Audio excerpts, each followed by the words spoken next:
abierta, mi corazón está receptivo, y nunca más será igual. Estoy a punto de recibir la incorruptible, indestructible siempre viva, semilla de la palabra de Dios. y nunca más será igual. Nunca jamás será igual en el nombre de Jesús. Amén y amén. Den un fuerte aplauso al Señor. Que Dios les bendiga. Qué bueno que nos acompaña. Qué bueno que se conecta con nosotros. Hoy vamos a cambiar un poquito el formato. Y hoy no quiero predicar. Hoy no voy a predicar. Hoy voy a enseñar. Diga, enseñar. 4 cosas hacía Jesucristo. Predicaba, enseñaba, sanaba enfermos y echaba fuera demonios. Así que la predicación es exponer la palabra. ¿Quién es Dios? Y la enseñanza consiste en cómo podemos caminar dentro de esa palabra. En otras palabras, la forma práctica. Por mucho tiempo la iglesia ha caminado sin una dirección. Dice la Escritura, sin profecía el pueblo se desenfrena. La semana pasada vimos el pacto de gracia. Esta es la 4ª entrega de esta serie, en la cual el cristiano debe saber en qué está. Muchos cristianos, muchos congregantes, muchas personas que asisten en una iglesia, un día van a dormir. Pensarán que porque fueron a una iglesia son cristianos, pero despertarán en el infierno. Y eso será muy terrible. Porque no solo consiste en asistir, sino consiste en hacer. Por eso Jesús predicaba, enseñaba y practicaba. Primero exponía quién era Dios, después les decía cómo hacerlo y después los mandaba a practicar. En Lucas capítulo 10, por ejemplo, dice que juntó a 70. Estos son diferentes a los 12 discípulos que envió. Estos discípulos tienen una característica, son niños. Y estos niños los envió de 2 en 2 a las aldeas cercanas, a donde él posteriormente iba a llegar. Después de un tiempo, no se dice lo que hicieron allá, no se dice cuáles fueron las hazañas o señales que hicieron, pero sí nos registra cuando regresaron. Y entonces dice la Escritura que regresaron regocijándose. Y le dijeron a Jesucristo, Jesús, tenemos noticias para ti. Sí, díganme. Hasta los demonios se nos sujetan. Y Jesús les dijo, eso está bien, pero asegúrense de que su nombre esté escrito en el libro de la vida. Entonces es necesario, dentro de una feligresía, dentro de una congregación, que las personas puedan saber lo que hace Dios, puedan entender cómo aplicarlo, pero que todos sus días de su vida puedan caminar en ese entendimiento. El pacto de gracia nos revela una alianza entre Dios y el hombre, donde el hombre no puede salvarse por sí mismo, sino que Dios tiene que intervenir. Y como el hombre siempre va a fallar, Dios le envió al Espíritu Santo. Es el motor, la chispa, la persona de Dios, la cual siempre va a incentivar a la persona que se mueva. Pastor, hoy tengo ganas de orar. Sí, porque Dios te puso a orar. Pastor, ahora me dan ganas de dar. Es porque Dios te lo puso. Cada uno conforme a los dones y propósitos que Dios ha determinado en cada persona. Pero cuando el evangelio se distorsiona, hay que regresar a la enseñanza. Diga conmigo, a la enseñanza.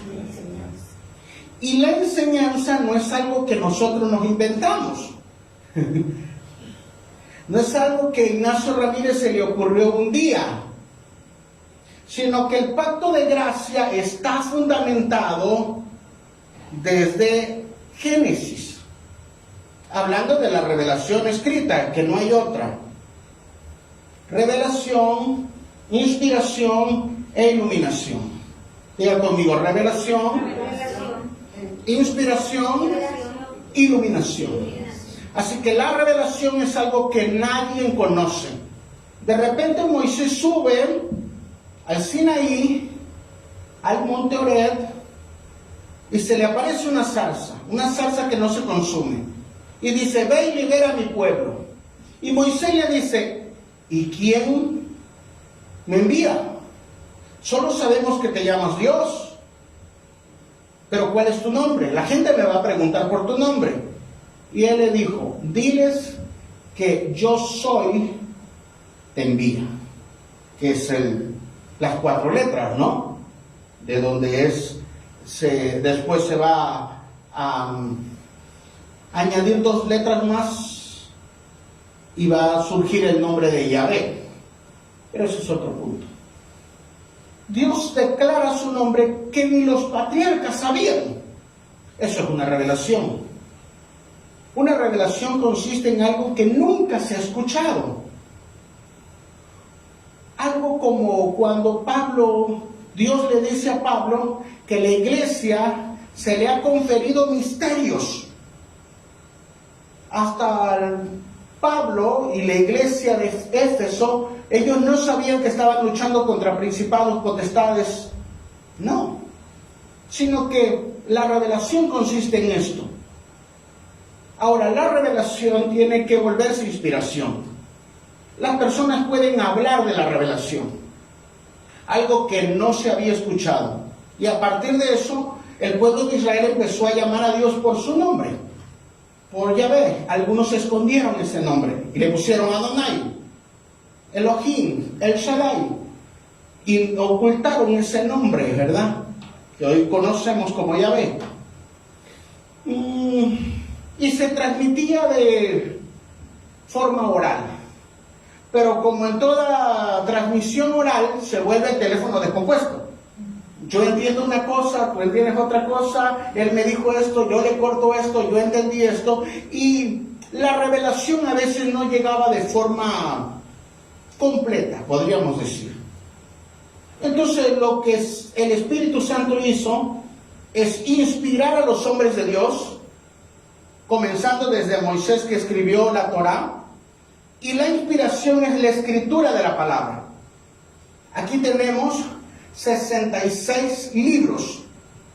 Estos 66 libros se escribieron en un periodo de 1600 años por 40 escritores, carpinteros, políticos, agricultores, profetas, evangelistas, doctores, teólogos, exegetas como Pablo, rabinos, y luego juntaron todo esto, y por eso lo tenemos aquí junto. Si no, estuvieran dispersos.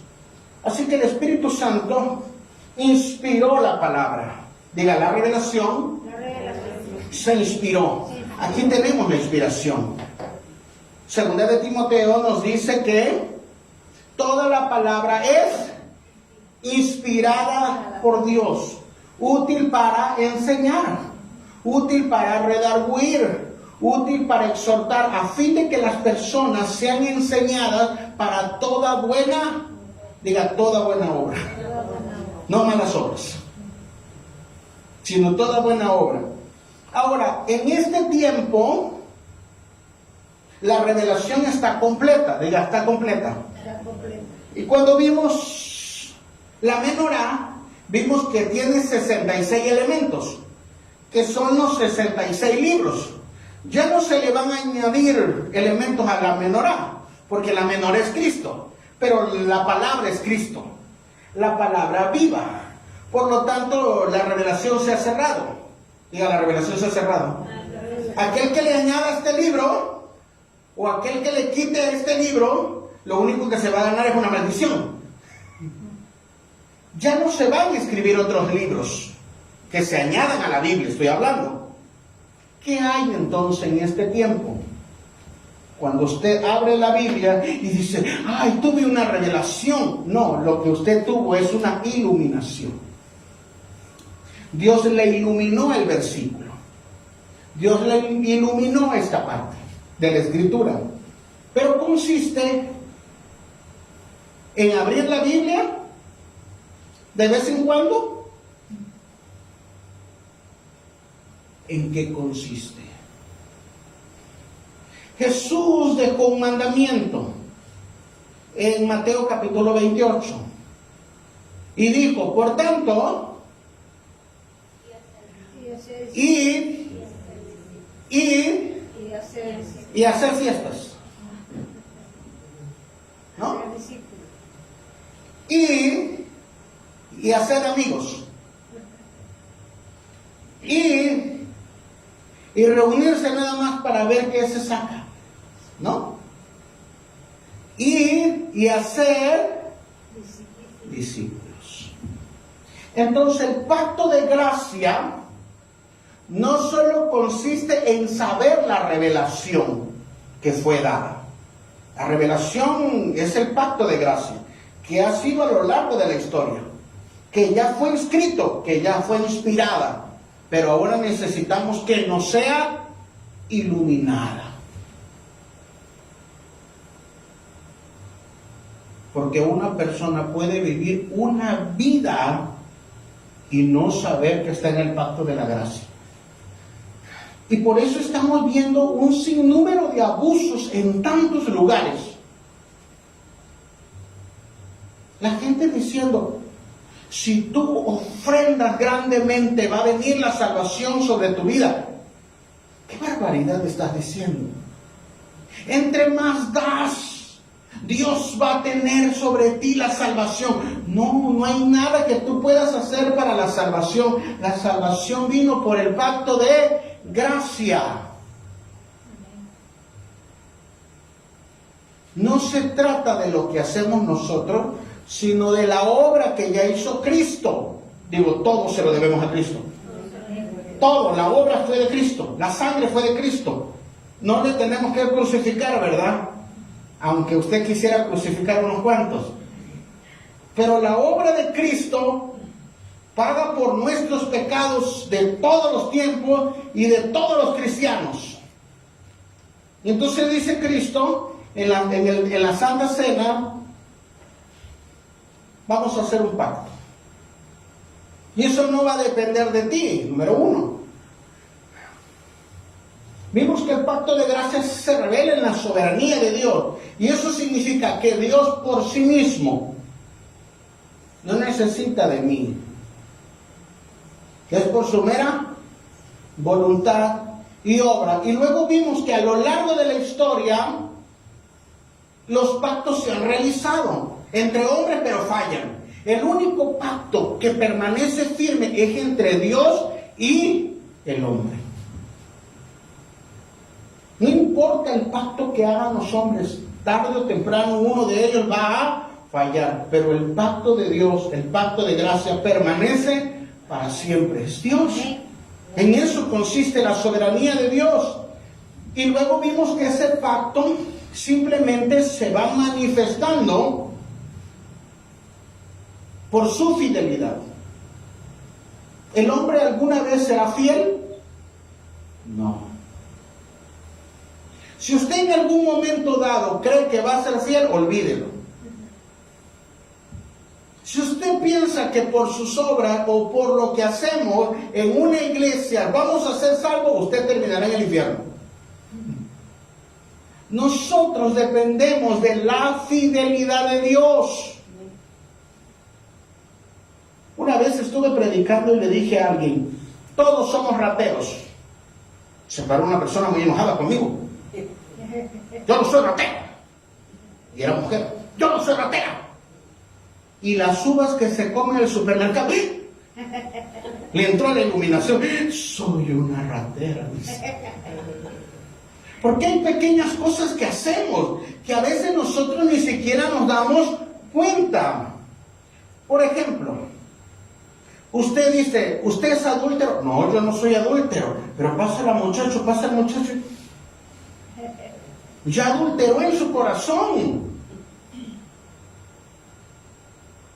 Hay personas que les pasa alguna injusticia, ¿verdad? Alguien les grita, de repente un carro se mete ahí en el camino donde usted va manejando y usted dice, voy a calmarme, si no fuera cristiano, te aviento el carro, me salgo y salgo por la ventana y te grito grosería. Ya lo pensaste, ya pecaste. ¿No? Entonces nadie es bueno. Bueno solo Dios. Y cuando el hombre se da cuenta que él siempre va a ser malo, pues entonces nosotros nos conectamos a la fuente. No puedes desconectarte de la fuente. O tú puedes tener un ventilador aquí y está conectado. Y le puedes dar 1, 2, 3, 4 y va a soplar. Y de repente dice, ya me cansé porque gasto luz. Y lo desconectas. ¿Se va a detener en ese momento? No. Porque lo tenías conectado. Sigue girando. Pero va a llegar un momento que se va a detener. El hombre, mientras está conectado a Dios, puede funcionar. Pero cuando se desconecta de Dios, entonces dice, no, yo mira, no me pasa nada, yo sigo pecando, yo sigo mi vida loca, ¿verdad? Pero ¿qué sucede? Ya te desconectaste. Entonces empieza el proceso de irse deteniendo.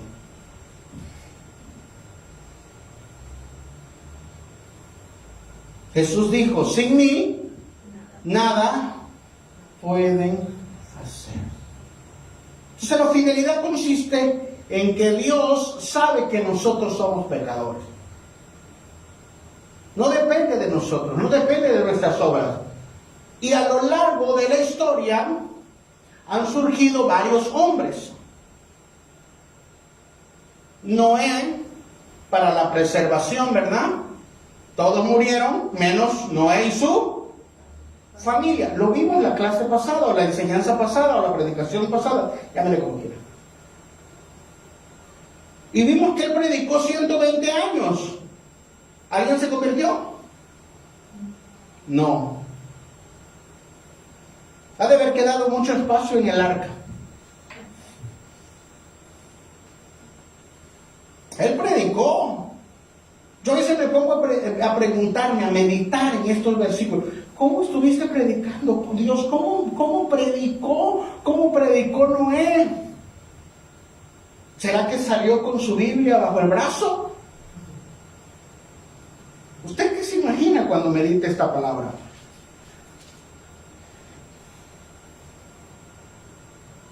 Pero mucha gente, independientemente cómo les predicó, mucha gente le ha de haber preguntado, ¿no es que ese barcote que están haciendo? ¿O no le preguntaría a usted? No, yo sé que usted se mantiene orando y en su casa no sale a ver qué está haciendo los demás. Pero yo a lo mejor sí, ¿verdad? Y abro la ventanita y abro nada más aquí la cortina. Sonó un carro. ¿Quién será?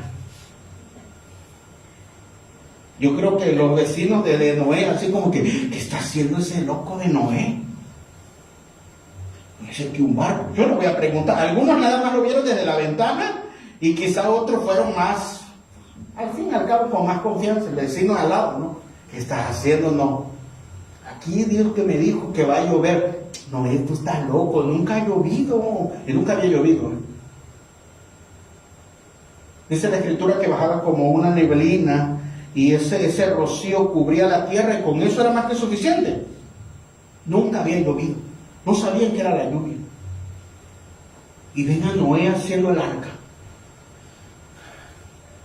Es que Dios va a enviar un juicio. No sé si me estoy aporquinando o se me trabó la lengua. Es que Dios va a enviar un juicio. Ay, no, eso no pasa. Dios es bueno.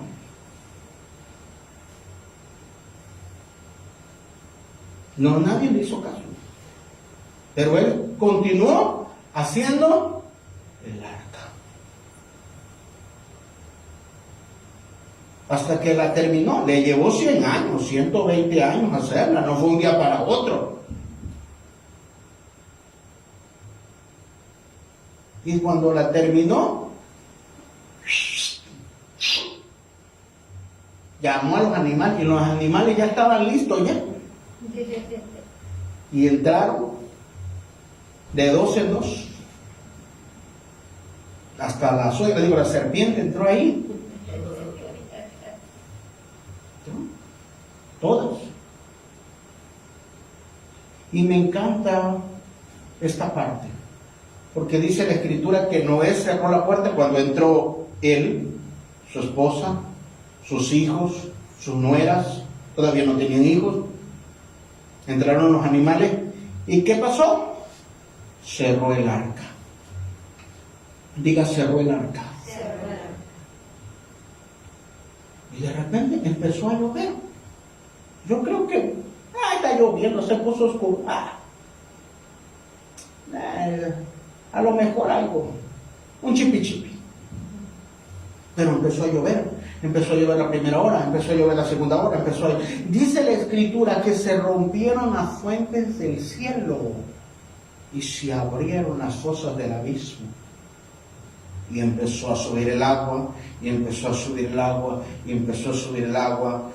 Y entonces, ¿qué cree? Solo entonces la gente le creyó. Algo terrible para esta situación, porque imagínense ya cuando realmente tiene la persona el agua hasta aquí, entonces ya cree, entonces ya dice, pastor, óreme, pastor, por favor, ya ahora sí voy a orar, ahora sí me voy a levantar a orar, ahora, ¿qué ayuno hago? Sí, dígame, de verdura o de esto hasta las 6, hasta la vez, no, hermano, ya, descanse en paz, le digo, arrepiéntete para que, ¿no? ¿Usted piensa que no le gritaron a Noé, por favor, ahora sí te creemos? Abre la puerta, por favor, aunque sea llévate a mi niño, a mis hijos, recién nacidos. Y si fuera en esta generación, pues se salvan, porque pues la gente ya casi no quiere tener hijos. Dice, pero sálvame al perrito que dejo aquí. No quiero tener hijos, ¿no? Son perrijos los que tienen ahora, o gatijos. Ya la gente está promoviendo leyes, esto es verdad, que piensa que a lo mejor yo nada más estoy inventando. Están promoviendo leyes en las cuales, como las parejas primero ya no se quieren casar, las que logran casarse no quieren tener hijos, pero tienen animales y los tienen como si fueran hijos, por eso son perrijos, ¿verdad? Entonces, ¿quién se va a quedar cuando nos divorciemos con los animales? Porque no lo pueden partir a la mitad. Una patria potestad de animales. ¿Verdad? Búsquenlo. Entonces, mucha gente le ha de haber gritado, Noé, por favor, ahora sí te voy a creer. Ahora sí voy a orar. ¿Usted piensa que Noé no se conmovió? Sí. ¿Usted piensa que Noé fue tan malo de decir, ¿sabe qué? No voy a abrir el arca. Ahora la gente me cree.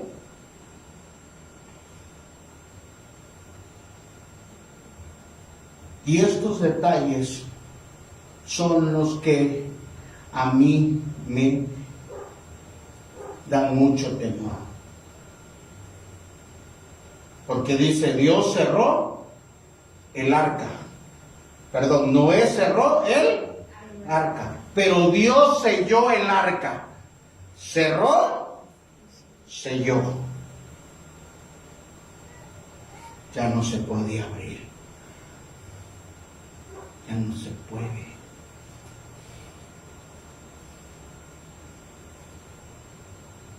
Por eso la salvación, tienes una vida para arrepentirte, pero una vez que cruzas al sueño eterno, No, pastor, le vamos a orar, le vamos a hacer novenario. Olvídalo, eso ni está en la Biblia, ni es revelacional, ni pierdas tu tiempo. Porque por eso tuviste una vida para arrepentirte, para aceptar el regalo llamado salvación, para que entraras dentro del pacto de gracia. Despreciaste la gracia, despreciaste entrar al arca, pagarás las consecuencias por la eternidad. Y ahora el juicio no viene en agua, sino en fuego y azufre.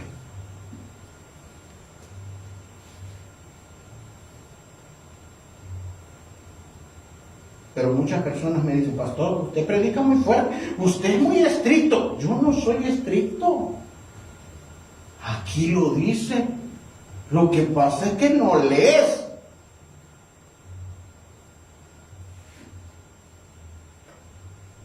Una persona predicando tiene multitudes, y yo no estoy en contra de que la gente tenga multitudes, pero estaba diciendo en su loca cabeza, ya la doctrina ya hay que dejarla.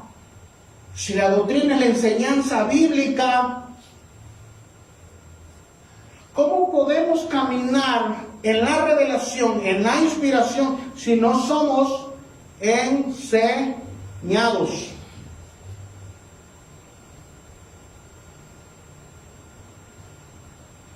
Diga enseñanza. Así que vimos que el pacto de gracia ha ido de generación en generación. Noé, y luego vimos a Abraham como parte de los novillos, ¿verdad? Y Dios es el que pasa y pone a dormir a Abraham.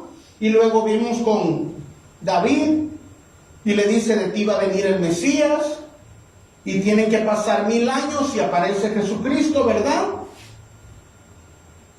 Y se cumple. Vemos a Jesús celebrando la Pascua y se instaura algo que se llama la Cena del Señor, donde dice, a partir de hoy ya no va a ser Pascua, va a ser para ustedes, para la iglesia, la cena. Representa mi cuerpo y representa mi sangre. Pero antes de que se lo puedan comer, para que tenga efecto, yo tengo que morir en la cruz. A partir de que yo resucite, no va a ser una comida normal. Va a ser una señal. Va a ser un recordatorio. Va a ser una memoria de que ustedes están en el pacto. Pero tengo que morir. Tengo que entregar mi cuerpo. Tengo que derramar hasta la última gota de sangre. Si no lo hago, usted puede seguir comiéndose el pan y tomándose el jugo de uva, que no va a funcionar. ¿Qué quiero decir con esto? Si usted y yo no entendemos que nuestra vida debe estar conforme al sacrificio de Cristo, usted simplemente está comiéndose una galleta y tomándose un buen jugo de uva, pero no va a funcionar. Porque el objetivo de la doctrina, de la enseñanza bíblica, consiste en ¿qué? En entender por qué. Diga, ¿por qué? Cristo ya hizo su parte y ahora necesitamos entender por qué lo hacemos. Y eso ocurrió hace 2025 años. ¿Será que necesitamos ser enseñados? Y en eso consiste mi prédica, que ya hice la introducción, y avanzaré lo que yo pueda. Pero quiero ir ya directamente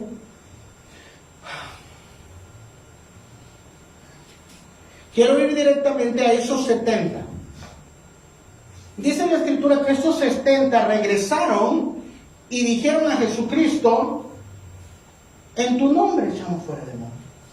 Y Jesús le dijo, asegúrense de que estén escritos en el libro de la vida. Ahora, Jesús enseñó a 12. Diga, enseñó a 12. Lo siguieron 15,000 personas diariamente, pero cuando lo crucificaron, ¿quién estaba con ellos? De los discípulos, ¿quién estaba? Solo estaba Juan. ¿Y los 15,000? Por eso una persona que te dice, yo voy a estar contigo, no, espera que te crucifiquen. Si permanecen contigo, entonces era de verdad. Juan y las mujeres. Así que Jesús instruye a 12 y les dice, después de que resucita, por tanto, ir y hacer discípulos.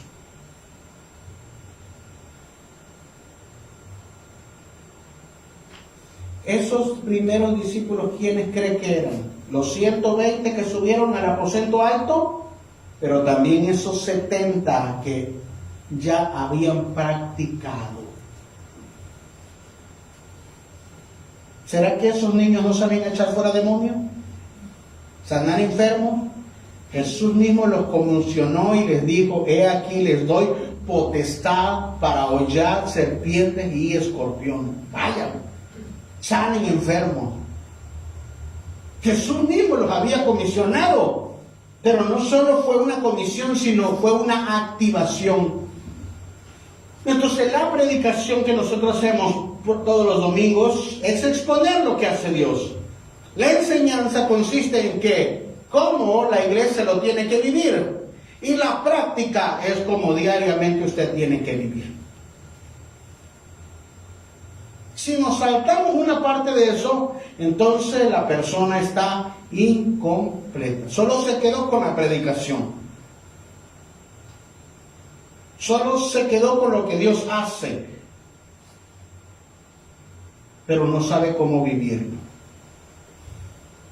Y entonces a lo largo de la historia, porque estamos hablando del pacto de gracia, vamos a ver que esta enseñanza que Jesús dijo, por tanto, ir y hacer discípulos,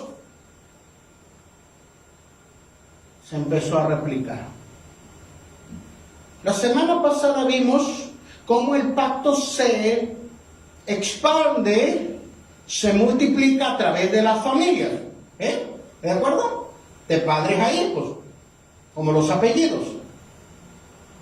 Pero hoy quiero hablar, el tiempo que me queda, de cómo el pacto se transmite de discípulo a discípulo. La pregunta es, ¿cuántos discípulos tienes? ¿A quién estás enseñando el Evangelio? Lo primero debe ser tu casa. Pero después estás cumpliendo el gran mandamiento de ir y hacer discípulos. Ya no estoy diciendo que te vayas a las naciones, sino a la persona que Dios te envía para que le prediques el Evangelio. Porque si no estamos haciendo, ¿qué estamos haciendo?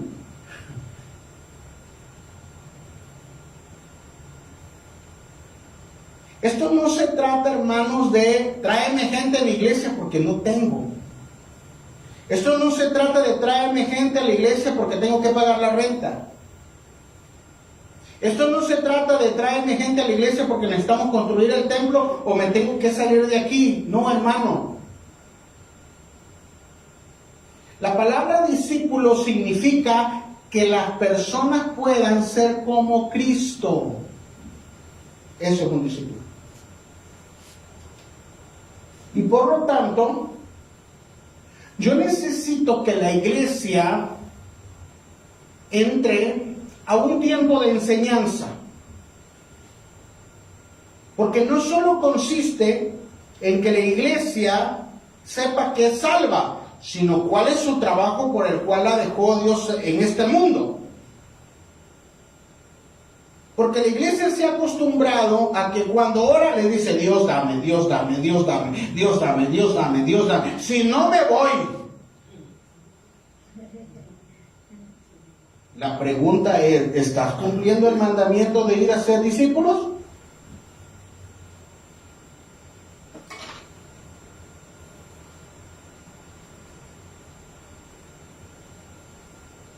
personas que nos están mirando. Y esas personas que nos miran, miran si tú te pareces a Cristo.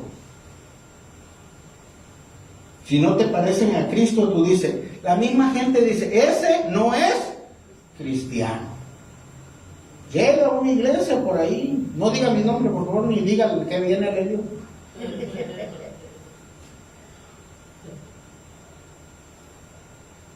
Pero cuando las personas ven en usted algo de Cristo, la gente se asombra.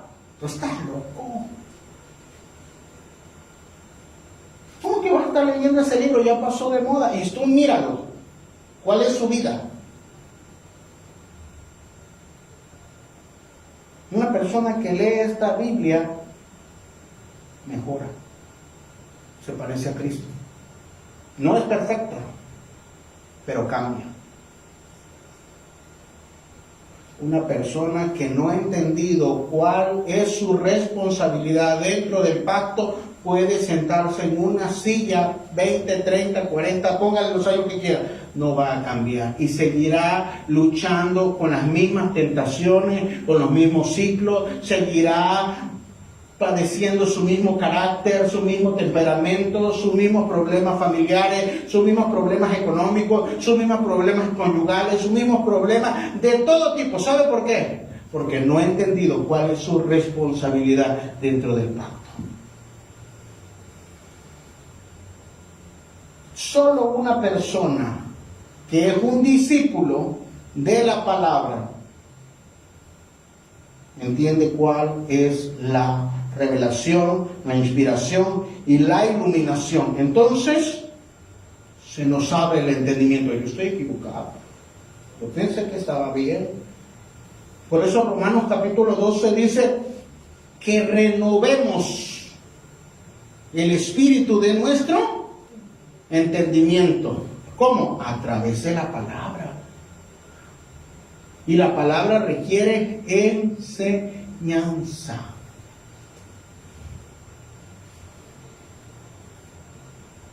$2025 y yo les estoy enseñando lo de los primeros cristianos. No les puedo enseñar otra cosa. Pastor, yo tuve una revelación y yo vi los ángeles, yo vi los querubines y yo... Si realmente lo vieras, cambiarías.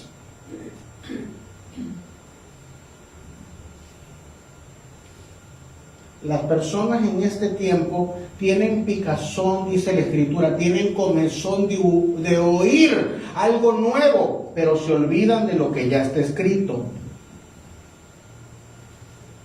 ¿Qué profeta? ¿Dónde está? ¿Dónde la gente se cae? ¿Dónde la gente le echan aceite? ¿Dónde le tiran agua? ¿Dónde tiemblan?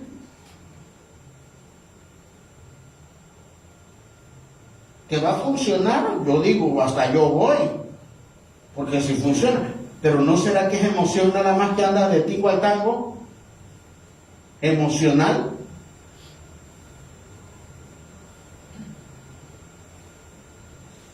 Entonces Jesús instituye a 12. Y esos 12, mire, van en múltiplo de 10. Esos 12 se vuelven 120 que están en el aposento alto. Y esos 120, Pedro se levanta en el día del Pentecostés y se convierten 3,000. Y luego va al templo y se convierten 5,000. Eso es la primicia, es otra cosa. Pero a partir de esos, empieza a haber algo que se llama discípulos. Diga conmigo, discípulos. Sobre eso es la disertación o la enseñanza. Discípulo. Yo soy un discípulo y entonces sí, voy a enseñar. Ponme la primera, por favor. Los discípulos es el testimonio patrístico. ¿Qué es el testimonio patrístico? El testimonio patrístico son los primeros cristianos de primeras generaciones. Hoy vamos a hablar de Irineo de León. Y él es tercera generación. Jesús, Policarpo y luego Irineo. O sea que ellos fueron discípulos de primera generación en el cual Jesús enseñó a Juan, el apóstol, pero él no se quedó nada más con esa revelación, sino que tuvo un discípulo.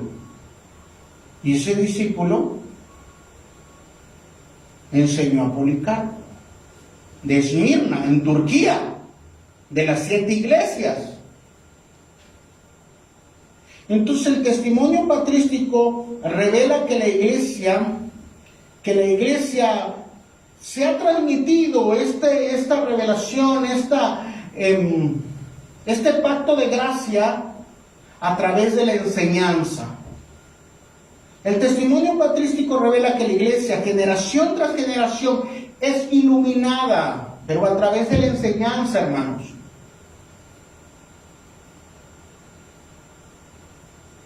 Todo cristiano tiene que ser enseñado. Uno no puede agarrar la Biblia ociosamente y decir, bueno, yo nada más voy a agarrar esta parte. Bueno, esta parte no me gusta, donde dice que hay que ser obediente, hay que sujetarse a su esposo. No, eso no me gusta. No, donde dice que yo tengo que destruir a mis enemigos. Aquí está, los perseguí, los alcancé, los destruí. Esa parte me gusta, lo voy a declarar, lo voy a gritar, lo voy a profetizar. Sí, claro. Necesitamos ser discípulos.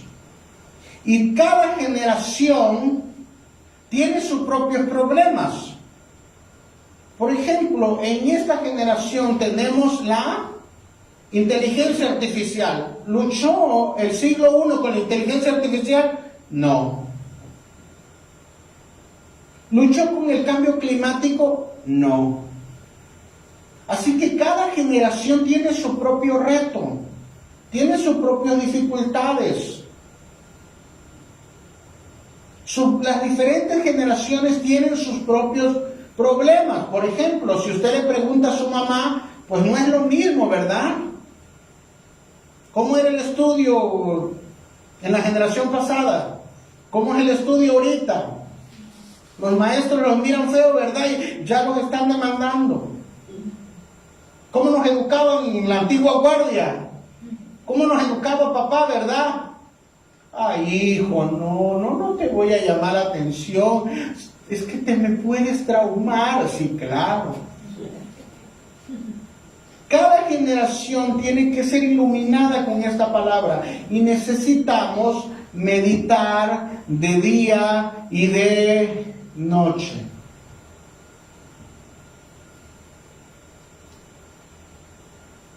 Todos los días usted tiene que agarrar su Biblia y leerla.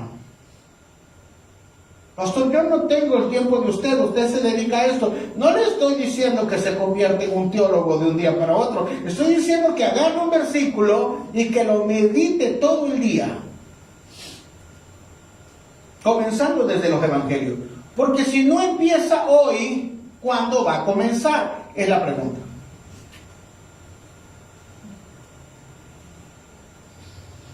Señor, yo quiero que tú me cambies. Sí, yo te cambio a través de mi palabra. Jesús le dijo a sus discípulos, el Espíritu Santo va a venir y les va a recordar lo que yo dije. Jesús no está ahorita, pero está Jesús a través de su palabra. Cuando nosotros leemos esta escritura, el Espíritu Santo nos recuerda. Cuando nos encontramos en una dificultad, entonces el Espíritu Santo te recuerda ese versículo y dice, caray, ya sé, el proverbio dice esto. Jesús hizo esto. Un endemoniado se aparece y dice, el aceite, es la Biblia. No, sabes que en el nombre de Jesús puedes echar fuera demonios. Orar por los enfermos.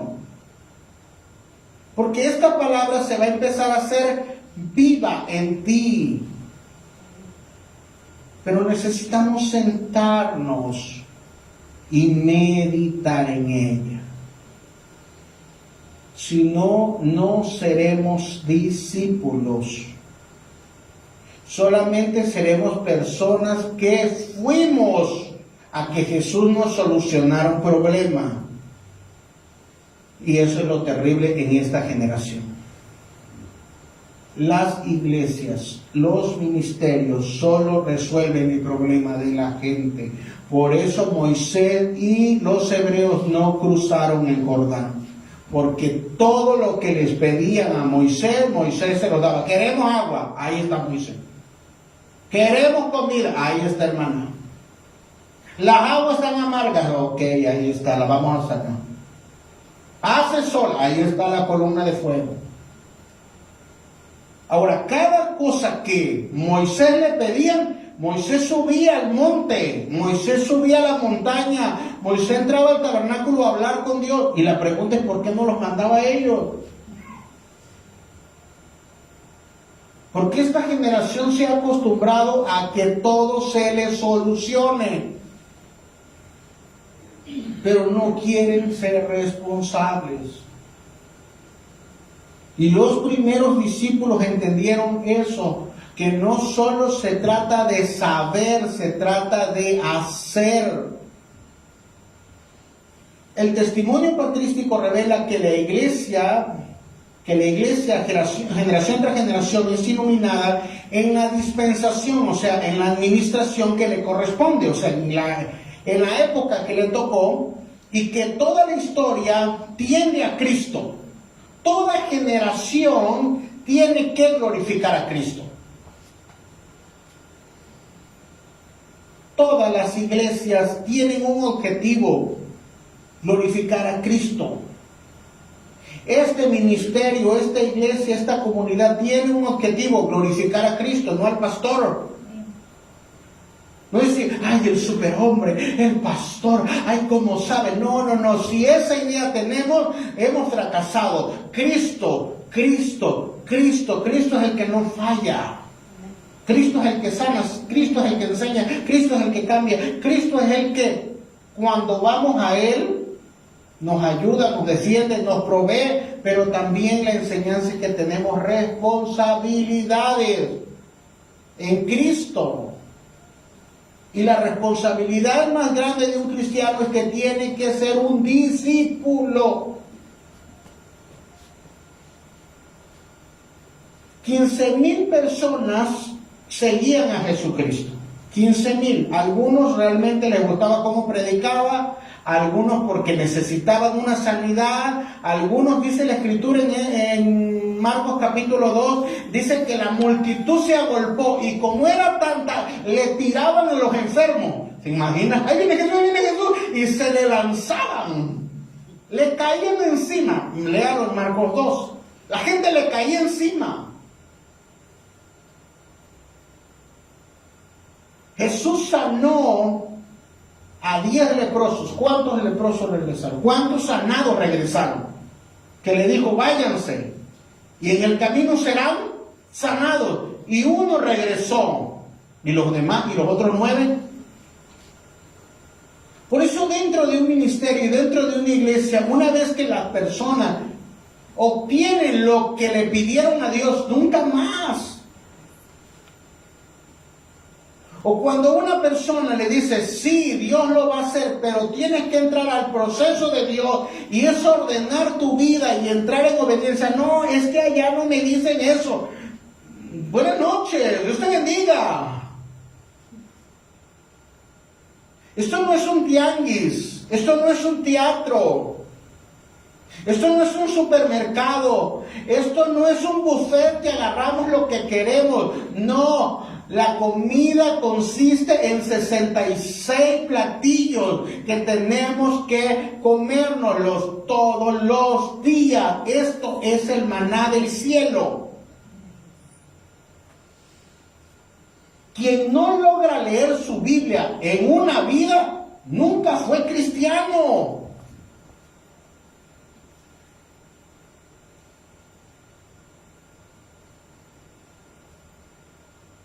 ¿Qué hicimos de nuestra vida entonces? Por eso dentro de las iglesias cada vez estamos más perdidos. Y dentro de la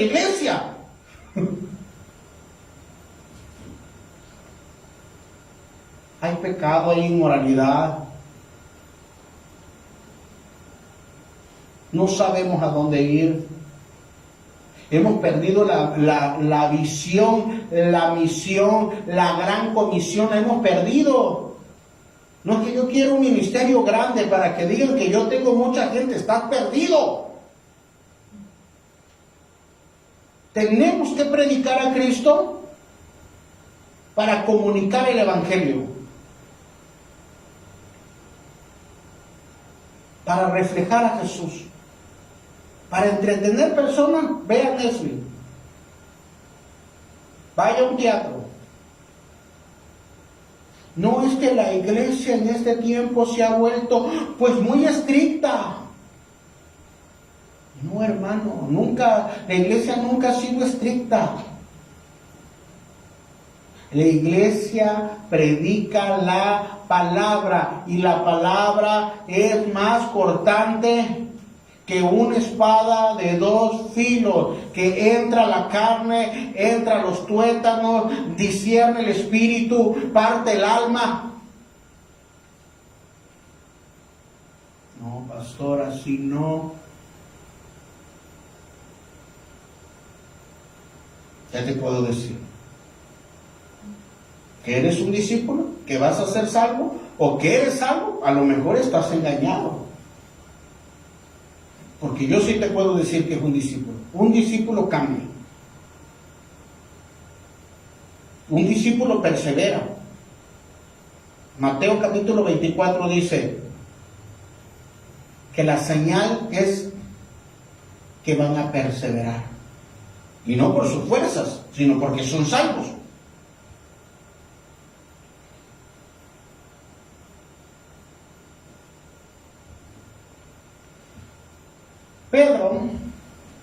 Pablo se encuentra en la cárcel. A poquito lo van a decapitar. Como la siguiente. Es allá por el año 64, el año 67. Ya lleva un gran recorrido Pablo, ya no es Saulo, sino Pablo, y hablo de su testimonio y de la transformación que él tuvo. Pero ahora ya se encuentra en la cárcel, es su segunda prisión, de esa ya no va a salir. De ahí nada más al paredón es que le cortan la cabeza. Ya no va a salir.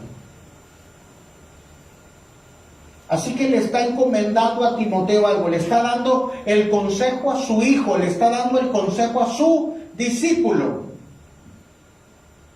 Porque Jesús murió, porque los apóstoles también están siendo martirizados, y porque él se convierte en camino a Damasco, cambia de vida, se arrepiente, se bautiza, se convierte. Pasan 13 años, el apóstol Pablo también tuvo que perseverar, 13 años en la iglesia de Antioquía. Él no era un llanero solitario,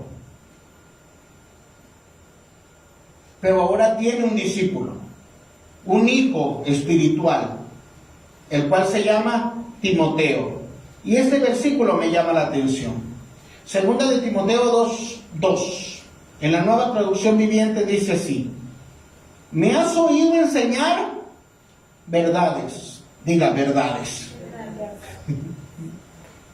Pareciera que en este tiempo los púlpitos se usan para enseñar lo que uno quiera, pero ya no estas verdades. Hay que denunciar el pecado, hay que denunciarlo. Pero también hay que exponer las promesas que nosotros tenemos. Usted, si es salvo, entonces va a perseverar. El Espíritu Santo está sobre usted. Tiene promesas. Usted compartirá la eternidad con Cristo para siempre.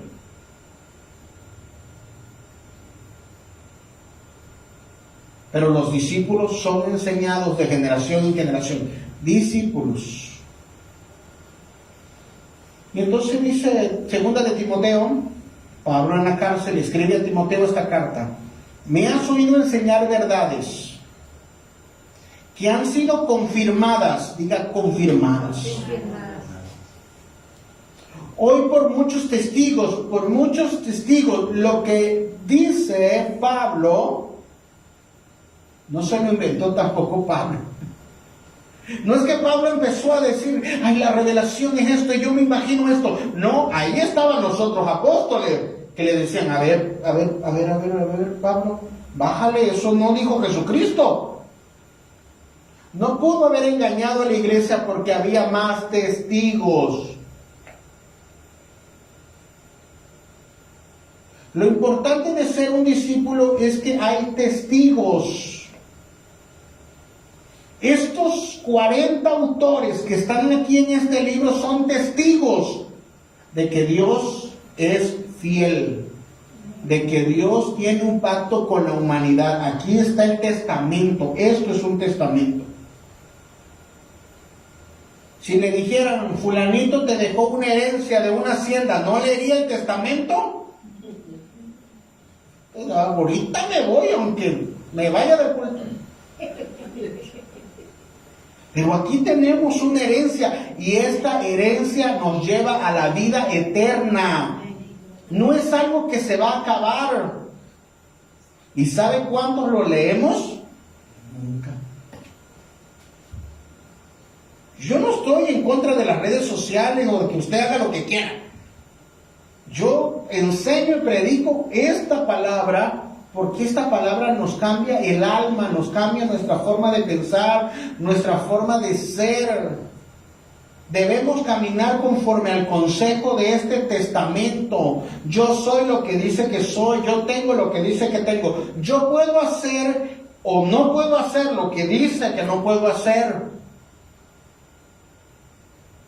Hacemos lo que queremos, pensando que estamos en una libertad, pero eso se llama libertinaje o esclavitud. Así que Pablo le está diciendo a Timoteo, su discípulo, me has oído enseñar verdades que han sido confirmadas por muchos testigos. Ahora enseña estas verdades. Me encanta, porque no solo Pablo enseña a Timoteo, sino que le encarga y le dice, enseña estas verdades. Diga, enseña estas verdades. Y vuelva a leerlo, enseña estas verdades. No dile sus verdades. Enseña estas verdades. ¿Cómo puedes enseñar a alguien una verdad si no sabes cuál es la verdad?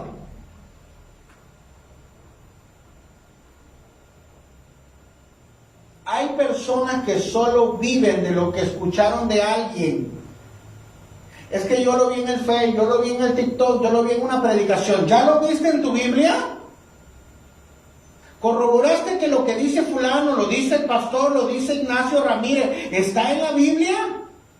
¿O le creíste ciegamente? Porque si me crees ciegamente, estás equivocado.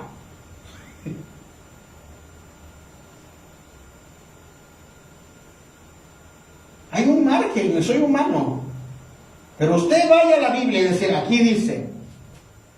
Hay gente que está diciendo, ayúdate, como dice la Biblia, ayúdate que yo te ayudaré. ¿Dónde está eso? Hoy lo dice la Biblia. Entonces, Pablo le está diciendo a Timoteo, ahora que ya eres un discípulo, ahora que ya has sido probado y ya conoces las verdades, ahora enséñalas. Enseña estas verdades a otros, pero no a cualquier persona.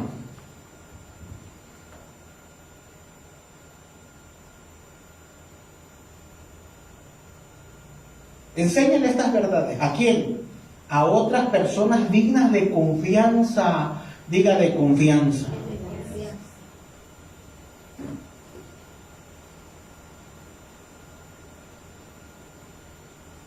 Para que otros puedan enseñar a otros, tiene que ser confiable la persona, porque si no va a agarrar este libro, esta Biblia, estos rollos, esta escritura, y la va a corromper. No es confiable. Yo no estoy aquí para predicarme a mí mismo, yo no estoy aquí para expresar mi idea, yo estoy aquí para enseñar estas verdades, esta que está aquí, esta.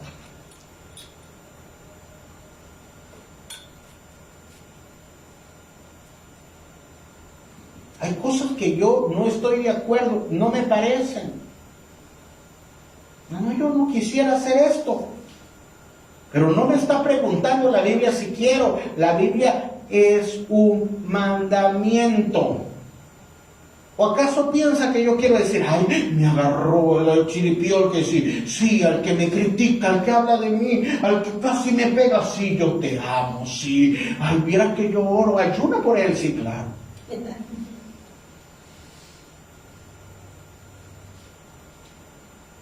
¿Pero qué tengo? Tengo que perdonar. ¿Por qué? Porque no es una opción. Yo tengo que hacer lo que dice la Escritura.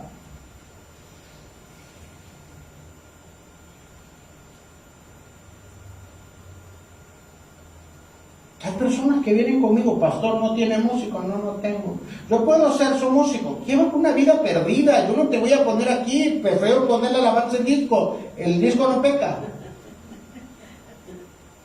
¿Por qué? Porque dice la Escritura, pon personas dignas de confianza. Estamos hablando de la enseñanza, luego hablaremos de los ministerios. O no puedes poner a cualquier persona. Personas dignas de confianza, que estén capacitadas, diga capacitadas. No puedes poner a una persona que no esté capacitada. Los que son especialistas en algo, ¿qué les dices? Ya los enseñaste. No quieren hacer lo que les dices. Quítate, yo los hago.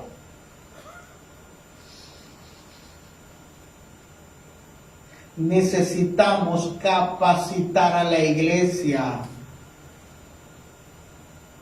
Toda la iglesia tiene que operar en estas 4 verdades: predicar, enseñar, echar fuera demonios y sanar enfermos. Toda la iglesia tiene que hacerlo.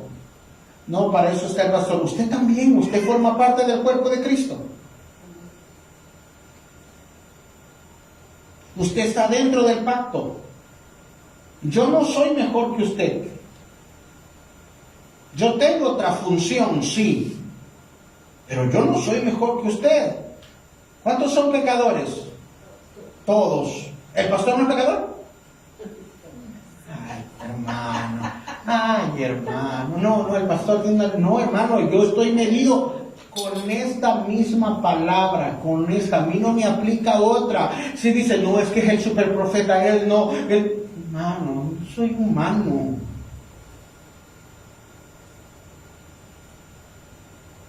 Si yo dejo de vivir esta palabra también, como dice la hermana, me carga el payaso. Me lleva el tren.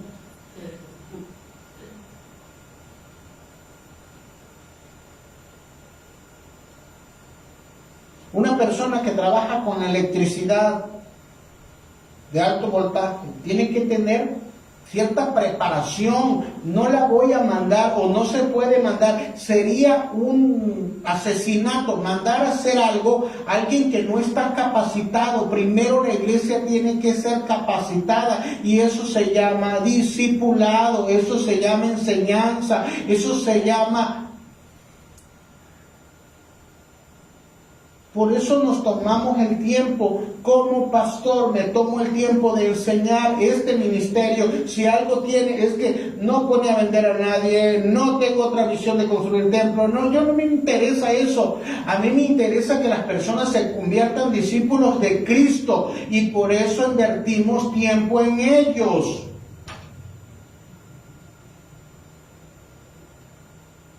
Tenemos que pasar tiempo con ellos. ¿Por qué? Porque hay que explicarles lo que dice la Escritura. Que la gente pueda entender que ahí lo dice, que no me lo inventé yo. Y cuando las personas entienden que lo dice la Escritura, entonces Dios lo dijo. Y si Dios lo dijo, Dios lo va a hacer. Y si lo puede hacer conmigo, entonces se activa la unción y el Espíritu Santo se manifiesta y el milagro ocurre. Pero si usted está creyendo más en el pastor, entonces si el pastor se enojó, porque hoy vino con fuego, entonces dice, no, pues entonces si hoy se enojó, no va a surgir la unción. No, hermano, Cristo sigue en su trono. Y usted está en el pacto de la gracia. ¿Por qué? Porque aquí lo dice, no porque yo lo diga. Usted se convirtió porque Dios quiso que se convirtiese, porque el Espíritu Santo le convenció. ¿Por qué pasé tantas pruebas? Porque así Dios lo determinó. Dios ha purificado su corazón en cada proceso. ¿Por qué no se regresó al mundo? Por más que le ha hecho la iglesia, por más que le ha hecho el mundo, porque Cristo tiene un propósito con usted. En eso consiste la capacitación de la vida, pero también en eso consiste que nosotros podamos entender esta escritura. Y es una de las razones figurativas de por qué he quitado el púlpito y he puesto una mesa. Para que podamos entender que tenemos que sentarnos a la luz de la palabra. Y sentarnos como quien va a comer. ¿Cuántos comen todos los días? Todos. Todos necesitamos comer este maná todos los días. Yo sé que hay personas que leen mucho, pero hay personas que dicen, pastor, no se me queda, o apenas estoy empezando. Empiece con un versículo, pero comience hoy. ¿Cuándo va a empezar? Hoy.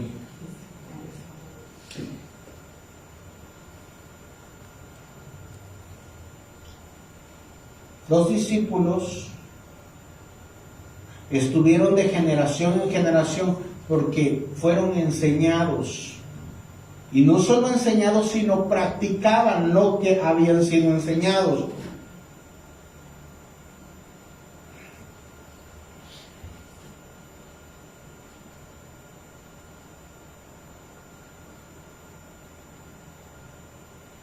Testigos, verdades, personas dignas, personas capacitadas.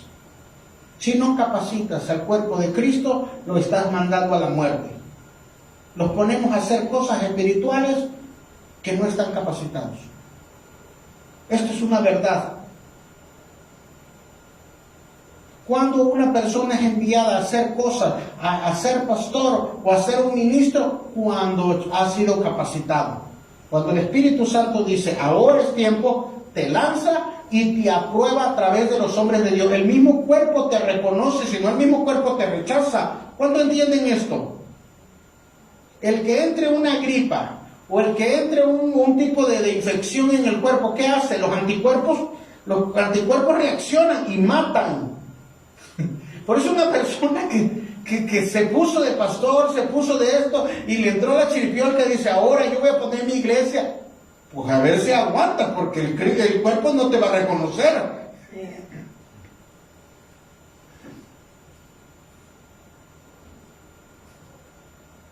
Personas capacitadas, hermano. Hay demasiado daño dentro del cuerpo de Cristo. Hay demasiada corrupción dentro de las iglesias. Se habla del mundo, se habla de los gobiernos, se habla a los políticos y la iglesia está corrompida. ¿Sabe por qué? Porque se ha quitado esto de la predicación. Porque llegamos a inventar a los púlpitos. Ya no hay capacitación, ya no hay enseñanza.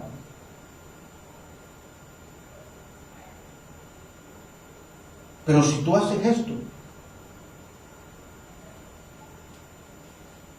entonces vas a ver qué va a pasar. Tenemos que regresar a lo que dice la Escritura.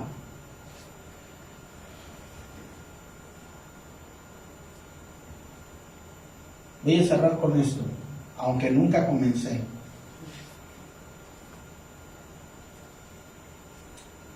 Robert Hooke.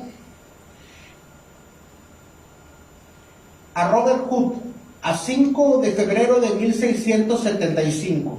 Me encanta esta historia. Robert Hooke era un gran científico. Era un físico, estudió microbiología, astrología, astronomía. Pero en esa época él pertenecía a la academia más prestigiosa de Inglaterra. ¿Se imagina? Era un erudito. Pero también en esa época estaba Isaac Newton, el de la ley de la gravedad, de la óptica, mecánica. Tanta erudición de este hombre. ¿Quién cree que se atrevía a contradecir a Newton? Nadie. Lo que decía Newton era la ley, porque tenía demasiado prestigio, tenía un peso académico, intelectual muy grande. Un día le preguntaron, bueno, ¿qué existe en la nada? Y él, la ley de la gravedad, ya existía, ¿verdad? Pero él la descubrió. Y como Newton, ¿verdad? Le preguntaron y él no sabía. Entonces él se inventó algo que se llama el éter. Las cosas están en el éter. Pero como ¿quién le iba a contradecir a Newton? Pues se quedó ahí. Pasaron muchos siglos para que otros científicos descubrieran que realmente está ahí en la nada. Hoy sabremos la partícula oscura y todo, la materia oscura y tantas cosas. Pero en ese tiempo no. Y Newton tenía una gran autoridad. Pero no contaba que este hombre llamado Robert Hooke también era un erudito. Así que Newton hizo unos escritos, unas leyes, unos ensayos, unos experimentos con la luz. Pero este hombre llamado Robert Hooke no le gustó, no le pareció. Y le mandó un escrito, ¿verdad? Haciéndole sus observaciones. Como diciendo, no te creas tan salsa, bájale. Y me encanta porque esta es una carta que Isaac Newton le manda a este científico llamado Robert Hooke. Solo quiero citar la frase. Dice: si he visto más lejos, es porque estoy subido sobre los hombros de gigantes. Qué terrible, qué tremendo. Si puedo ver más a lo lejos, es porque estoy arriba de gigantes. Newton estaba diciendo, si he podido descubrir esto, no ha sido por mí. Ha sido porque me ha apoyado de personas que ya estudiaron. Antes, usted no va a descubrir el hilo negro o el hilo blanco de esta Biblia. Ya estudiaron personas esta palabra. Hay que sentarnos. El objetivo, regrésame la Patricina. El objetivo, solo la imagen. El objetivo de estudiar los padres de la iglesia, que lo vamos a empezar a hacer, como Irineo, como San Agustín, como Jerónimo, como Santo Tomás, es para que podamos entender que esos primeros cristianos de las primeras generaciones son los que estudiaron la doctrina. Que nosotros no andamos divagando, inventando doctrinas, por ejemplo, de la Santa Cena. Se le inventaron. ¿Por qué hace la Santa Cena? No sé por qué hace la Santa Cena. Pues nada más nos comemos el pan y no es bonito. A algunos le metemos alcohol y no pasa nada. ¿Sabe por qué lo hace? ¿Sabe lo que sucede cuando toma la Santa Cena? No. Así un día llegué a la iglesia y ya nos las empezaron a dar y ya. Pero no se trata nada más de hacer, se trata de entender. Y la doctrina en eso consiste. La doctrina consiste en subirse en los hombros de los gigantes, diría Newton. La doctrina, esta enseñanza que nosotros estamos dando en este ministerio, no se le inventó Ignacio Ramírez, no es que tuvo una revelación y vio luces de colores. No, hermano, yo estoy predicando el texto bíblico y lo que hombres de Dios ya dijeron a lo largo de la historia y son testigos fieles. Por eso dice el versículo, testigos fieles. testigos como Juan, aquí está su evangelio, testigos como Policarpo, que fue el obispo de una de las iglesias de Turquía, de Esmirna, que fue Irineo de León, que fue San Agustín, séptima generación después de los apóstoles, Santo Tomás, que estuvo en el tiempo del oscurantismo. Veremos también a Martín Lutero, por qué la iglesia se divide. Veremos también a Juan Calvino. Veremos de dónde surgen los bautistas presbiterianos, cómo llegamos a ser nosotros los pentecostés. ¿Por qué es usted un pentecostés y no es un bautista? ¿Qué tiene que ver? ¿Qué denominaciones son salvas? ¿Qué denominaciones se han desviado? ¿Por qué es que el movimiento carismático tiene un extremo? ¿Existen apóstoles en este tiempo? No existen. ¿Por qué las manifestaciones del Espíritu están vigentes? ¿Qué es el cesacionismo? Tenemos que apoyarnos en algo que ya ha sido escrito. Si nosotros nos podemos inventar cosas, nos vamos a perder.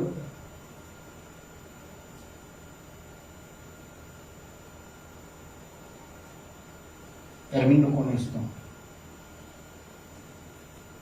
Lo que has oído, con el versículo,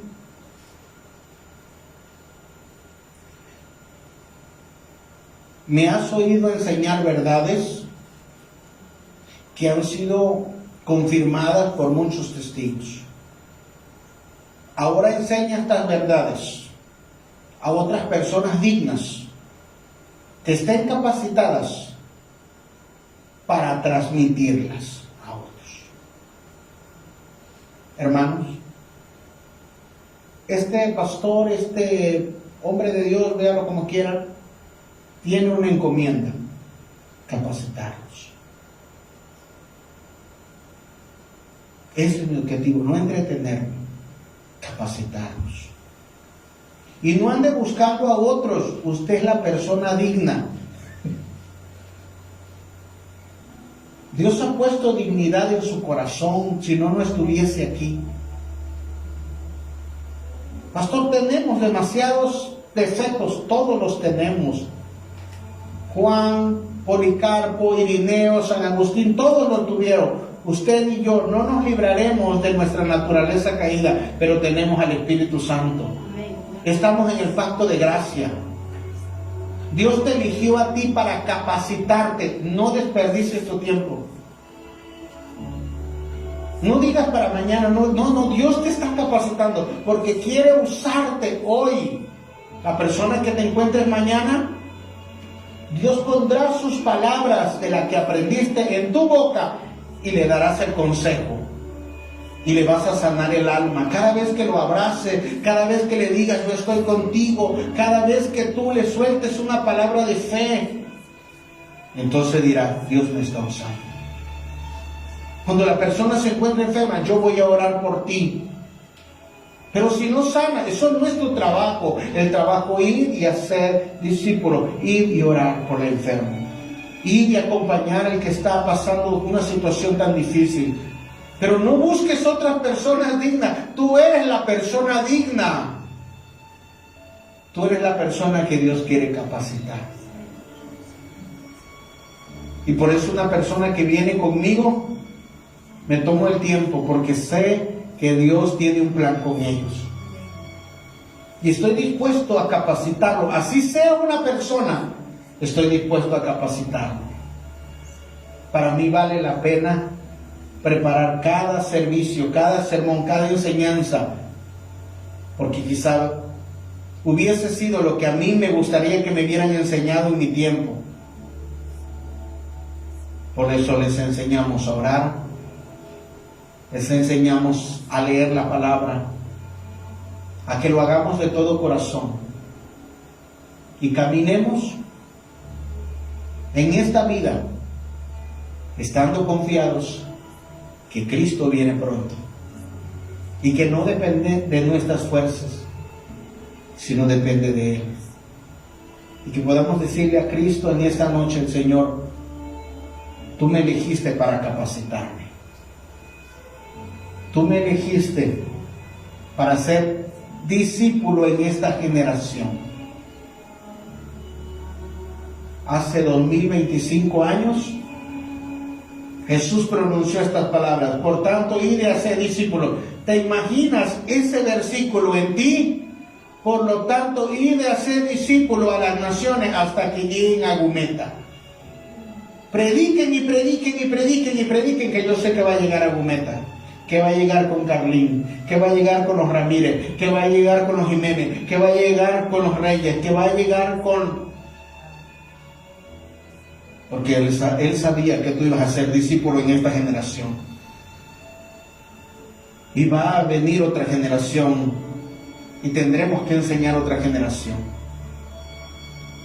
Hay una generación que se pierde, sí, pero también hay hombres de Dios en cada generación que se levantan y aceptan este reto. No es fácil, no. El apóstol Pablo estaba a punto de ser decapitado. Aún así, él sabía que su tiempo había terminado. Estaba a punto de terminar, pero ya había preparado a alguien. ¿A quién has preparado? Cuando tú te vayas, a lo mejor no te decapiten como el apóstol Pablo, pero nos vamos a ir. ¿A quién? ¿A quién le dejaste no solo tus recursos? Qué bonito es cuando tú heredas a alguien algo, pero también qué bonito es cuando tú le heredas una palabra de fe, un abrazo, una amistad, pero sobre todo el Evangelio de nuestro Señor Jesucristo. Hoy estamos recordando que Dios eligió personas dignas en los primeros cristianos. Gracias. Y que ese mandamiento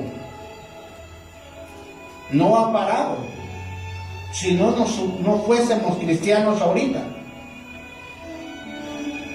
esas verdades han continuado. Alguien sí fue fiel.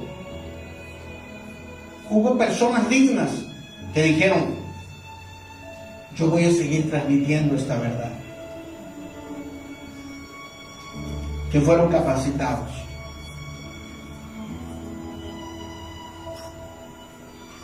Tú eres el producto de que una persona te predicó. ¿Se acuerda de quién le predicó? ¿Se acuerda quién le evangelizó? Ese era un discípulo. No guardó la palabra, lo compartió contigo. ¿Sabes por qué? Porque en eso consiste el pacto. De que transmitimos estas verdades, transmitimos esta palabra.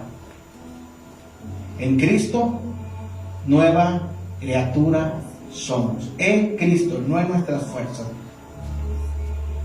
En reverencia a la palabra y en reverencia al cuerpo de Cristo y a su sangre,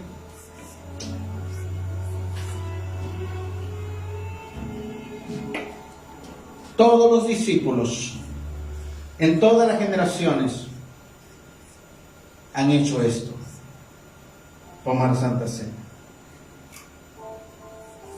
Jesús lo hizo con Juan y los 12, pero los 70 después lo hicieron.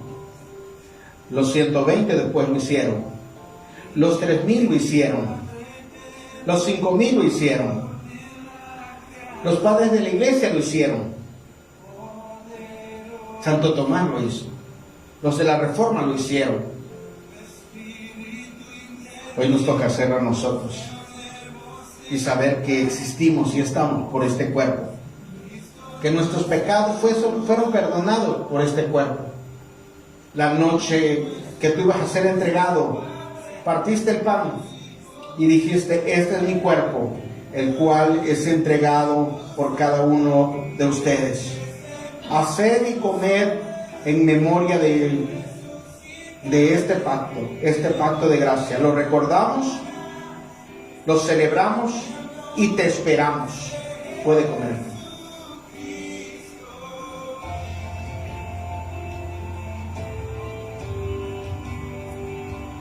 Y tomando la copa, dijo: esta es mi sangre, que por cada uno es entregada, es derramada. Señor, con esto sellaste el pacto de la gracia. Es una sangre que cubre toda maldad, nos regenera y nos hace recordar que no es con nuestras fuerzas, que eres tú, que el Espíritu Santo nos mantiene irreprensible. Tomad, esta es su sangre.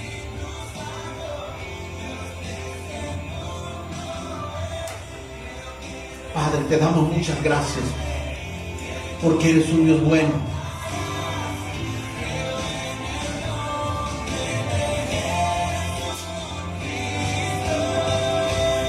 Lo que hacemos hoy,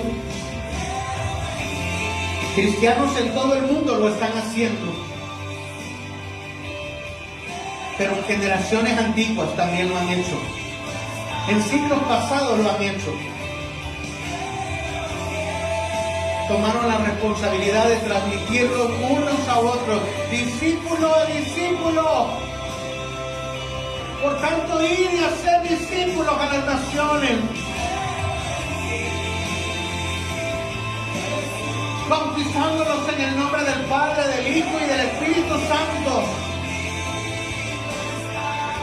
Que la manifestación del Espíritu os acompañe siempre, con señales, maravillas y prodigios, porque donde se glorifica a Cristo, ahí Él trae la manifestación del pacto, la sanidad, el milagro, la provisión, pero también se proclama el Evangelio de que Jesús es el Hijo de Dios, que murió, que resucitó y que volverá. En el nombre poderoso de Jesús te damos toda la gloria, toda la honra, toda la alabanza. Gracias, Jesús.